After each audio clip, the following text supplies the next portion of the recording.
Hello, ladies and gentlemen, and welcome again to Syriana Analysis. I'm your host, Kevork Almassian. Today I received an invitation from a Russian TV called NTV, and they conducted a street interview with me for around probably 30-40 minutes.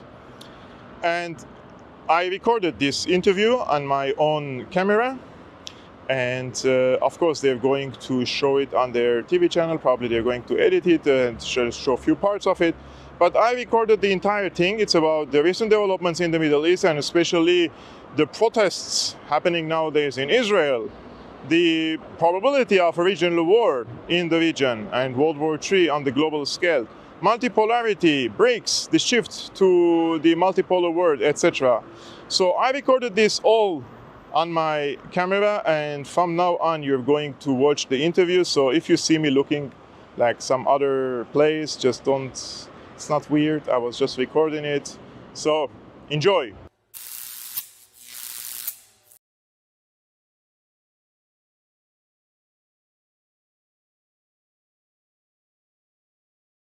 The Israeli people have been targeted also to atrocity propaganda, not only after the October 7 events, but even before that. The people are ready to accept the atrocities committed by the Israeli government, the Israeli army in the Gaza Strip in terms of the Israeli government's intention of ethnic cleansing and genocide against the Palestinian people. Therefore, the Israeli people accepted the atrocity propaganda from the Israeli government and has been indoctrinated to accept these crimes. However, after 11 months of these atrocities, it has been proven that the Israeli government is unable to rescue the hostages from the Gaza Strip. Therefore, the people are exerting more pressure on the Netanyahu government to free the hostages via a settlement with Hamas and other factions or the Palestinian factions in Gaza. Now, this pressure will, of course, influence the discourse of the discussion, let's say in Tel Aviv and other cities in Israel. However, it will not have a direct impact on the decision-making of the Netanyahu government regarding a political deal that could rescue the hostages and also bring in humanitarian aid and end the siege on the Gaza Strip. I believe that Netanyahu had the golden, let's say, opportunity to rescue and free the hostages from the Gaza Strip from the second day on the 8th of October, and up until this moment there were several occasions that Israel was able to free the hostages, but they decided to go further with the military campaign and the onslaught against the Palestinians because it's not in the political and strategic interest of Netanyahu to free the hostages and give Hamas the credibility in this point that Hamas can capture civilians and also IDF soldiers from the enclave of Gaza and then make a political settlement with the Israeli side. I think the Tel Aviv government is completely uninterested in such a political settlement.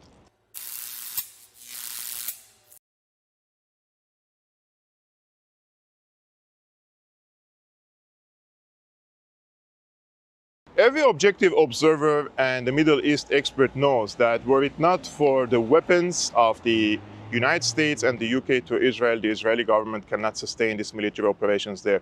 Nowadays, we have over 90% of these weapons are coming either from the UK, the United States, and the Germany, of course, where I reside in. Therefore, the Israeli side is dependent on these powers to continue its onslaught against the Palestinians in Gaza.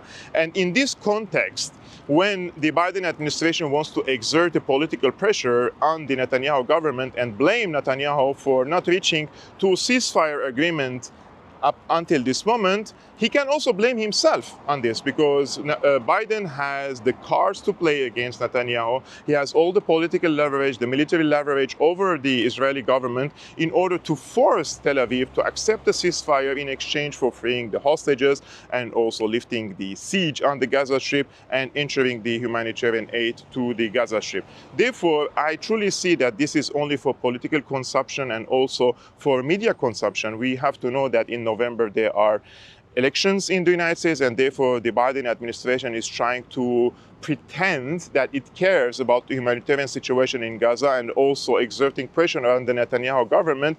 However, the reality is completely the opposite. The Biden administration has been the most and the archest supporter of the Netanyahu government, and it has delivered tens of billions worth of weapons during the discourse of this conflict to the Gaza Strip, and therefore the United States is not only complicit with the genocide, the ongoing genocide that the ICJ says there is a plausible case for genocide in the Gaza Strip, but the Biden administration is co-perpetrator of this genocide against the Palestinian people. The UK is the same thing. Therefore, I don't really buy the Biden administration's frustration vis-a-vis the Netanyahu government, because this is only for scoring political points for the domestic, let's say, consumption and for the domestic audience in the United States, and for exactly to persuade the electoral voters in the United States in November, because we have to know that nowadays, especially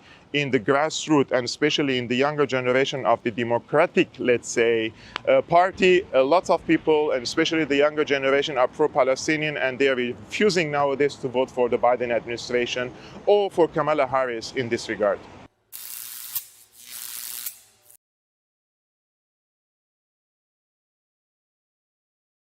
I rule out that there would be a ceasefire deal soon in the Gaza Strip. There were multiple opportunities in the past months for the Netanyahu government to accept a ceasefire agreement with the Palestinians. He rejected it because his grand goal, his end goal, the final solution, as he and other officials in Israel say, is either ethnic cleansing or genocide. This is not my words. These are the words of the Netanyahu government, his officials, his ministers.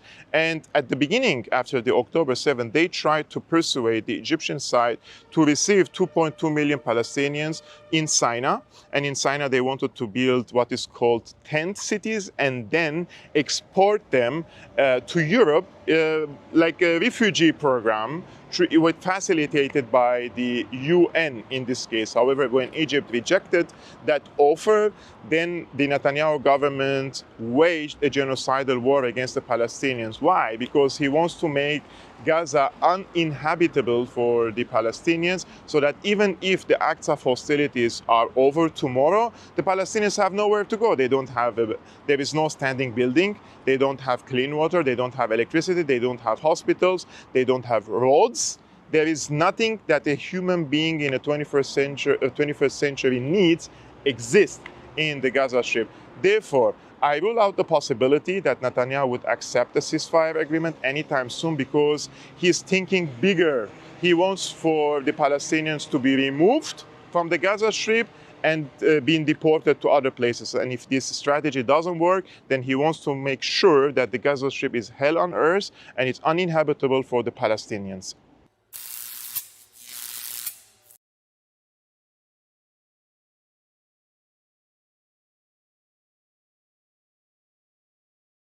The Israeli side wants to keep in charge of the Philadelphia corridor under the allegation that they want to control the flow of the weaponry and other types of materials to the Gaza Strip.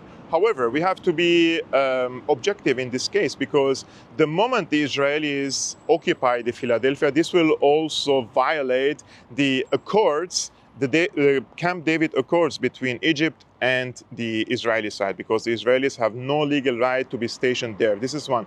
Secondly, so beside this violation of these accords, there is also another factor.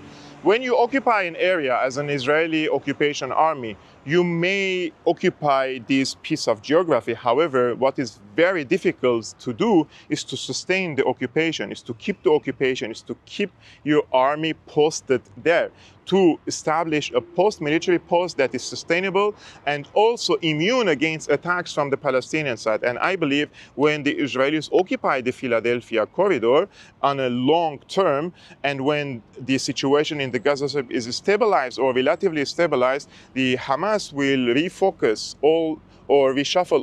reshape all its focus on the Philadelphia corridor, and the Israeli side will suffer huge casualties. And this has happened multiple times. And we were speaking of the Israeli occupation of southern Lebanon, for example. They reached to the Litani River. Yes, it's easy probably for them to occupy, but for them to continue the occupation and sustain the occupation, that's the hard part. And I think that once the Israelis occupy this Philadelphia corridor, this is going to be a trap for the Israeli occupation army, and they will be targeted daily via probably car bomb attacks and IEDs and other type of snipings, for example, against the Israeli forces. Therefore, the Israelis may have a plan of keeping this area in their grip. However, how can they sustain occupying this region? This is the real question, and I don't see that the Israelis are capable of doing that before ethnically cleansing the Palestinians from the Gaza Strip. So if the grand strategy is to ethnically cleanse the Palestinians, so 2.2 million Palestinians are deported from the Gaza Strip, after that it is possible. But can the Israelis ethnically cleanse the Palestinians from there? The experiences of the past 11 months prove that the Israelis are unable to do that, and the allies of the Palestinians are also inflicting heavy pain on the Israelis in northern occupied Palestine, in the Red Sea, and also the Palestinians in Gaza itself.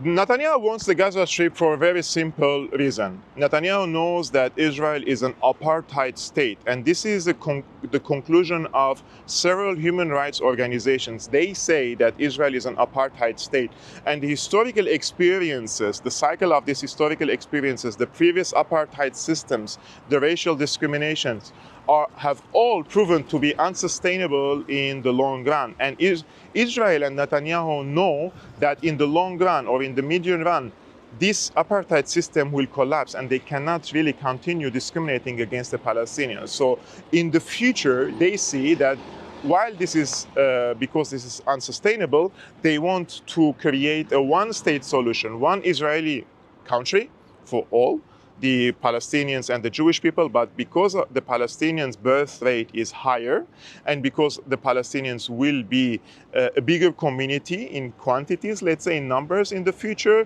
than the Jewish people, then in any election or in any democratic election, the Palestinians will have an upper hand. Therefore, the Israeli side wants to ethnically cleanse 2.2 million Palestinians from the Gaza Strip to Egypt, as I mentioned, so these people cannot participate in any future potential one-state solution and won't have the right to vote or can't vote in any future elections.